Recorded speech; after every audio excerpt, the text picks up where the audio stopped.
শরীয়তপুরের নড়িয়া উপজেলার গ্রামীণ ঐতিহ্য আর কৃষির সুবাস মিশে তৈরি হচ্ছে ভিন্নধর্মী দুর্গা প্রতিমা। উপজেলার ভোজেশ্বর ইউনিয়নের ঘোষপাড়া সার্বজনীন দুর্গা মণ্ডপে চলছে এই অভিনব প্রতিমা তৈরির কাজ।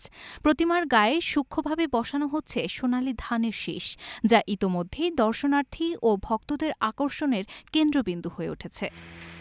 প্রতিমা তৈরিতে মাটির সঙ্গে ব্যবহার করা হচ্ছে ধান। চিরাচরিত রং তুলির আঁচড়ের পাশাপাশি এতে ফুটে উঠছে ব্যতিক্রমী শৈল্পিক কারুকার্য।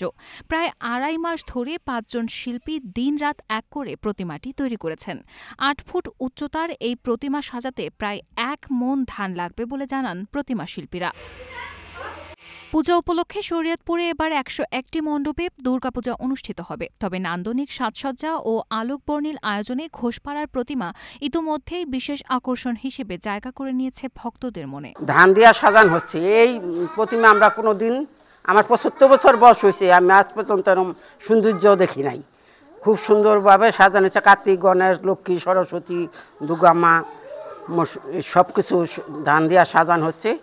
এই প্রতিমা আমরা কোনোদিন এরকমভাবে সাজানো দেখি নাই। যে ধান দিয়ে সাজানো হচ্ছে সে ধান হলে আমরা অন্ন খাই, সে ধান আমরা ফসল করে খাই, কিন্তু আমরা চাবো মায়ের যে ধান দিয়ে সাজানো হচ্ছে মায়ের যাতে সকলের ঘরে ঘরে সে ধান দিয়ে ভরে দেয়।